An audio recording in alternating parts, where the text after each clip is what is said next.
Imagine you're sitting in a courtroom watching a trial for a criminal who has done something absolutely terrible.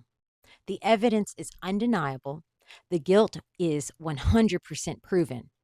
But right before sentencing, the judge looks at the criminal, smiles, and says, "You know what? I'm a really, really nice guy, and I'm full of compassion. So I'm just going to let you go ahead and go. No punishment, no prison time. You're free to go." How would you feel watching that? You wouldn't think, wow, that's a beautiful, loving judge. You'd be furious. You'd call that judge corrupt, unjust, and dangerous. And yet, this is the exact paradox we run into when we talk about God. Over the last few episodes, we've learned that God's core character is defined by a staggering compassion, free grace, infinite patience, and a relentless, loyal love. But that brings us face to face with a massive, unavoidable wall. If God just sweeps human evil under the rug in the name of love, he isn't a good God. He's a corrupt judge.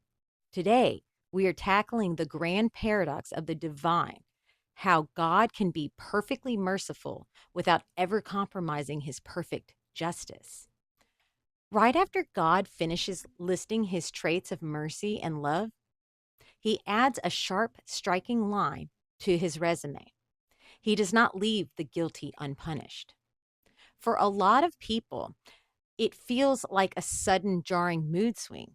It's like God was warm and gentle a second ago, and now he's cold and threatening. But in reality, it's the ultimate line of protection of everything he just said.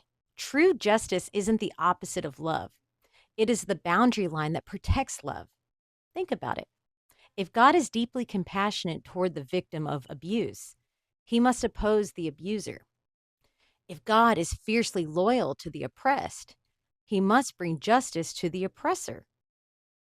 If God didn't punish evil, it would mean he is entirely indifferent to human suffering.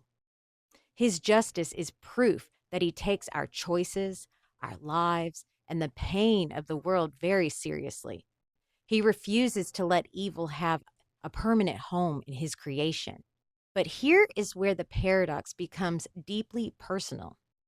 It's easy to demand justice when we look at the bad guys out there in the world, the dictators, the criminals, the corrupt. But what happens when the scale turns on us? If we are completely honest, the line between good and evil doesn't run between different groups of people. It runs straight through every single human heart. We've all lied. We've all been selfish. We've all hurt people we claim to love. So if God executes flawless, uncompromised justice on all evil, that means we are on a collision course with that justice. This is the great cosmic tension of the biblical narrative. How can a God who loves us completely destroy the evil in our world without destroying us in the process?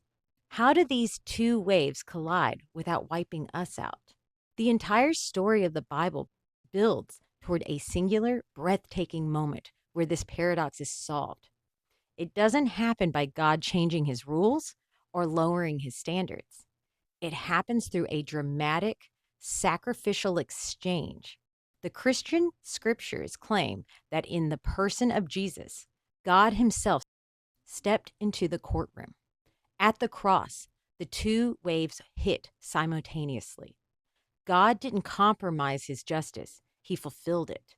He took the full, real, agonizing weight of human evil, systematic injustice, and our personal failures, and he absorbed it into himself.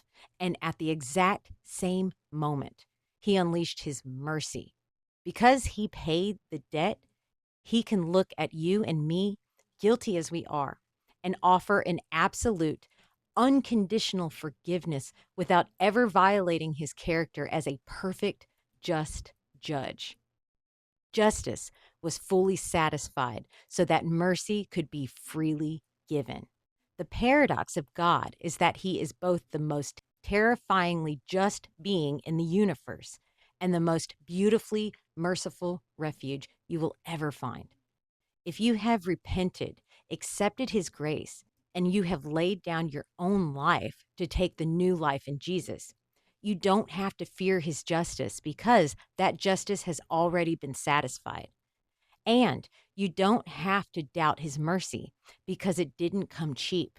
It cost him everything. This brings us to the final ultimate question of our entire series. We've spent 5 episodes dissecting ancient Hebrew words, blueprints, and abstract concepts. But how do we actually see this God? If he is the ground of all reality, how does he relate to us face to face? In our final episode, we are looking at the ultimate revelation of the divine, God with a human face. If this episode helped clarify how justice and love work together, hit that subscribe button, turn on your notifications, and drop a comment below. How does knowing God satisfies his own justice change the way you view the cross? Thanks for watching. I'll see you for the grand finale in episode 6. And as always, walk in faith, lead with courage, and serve with love. God bless.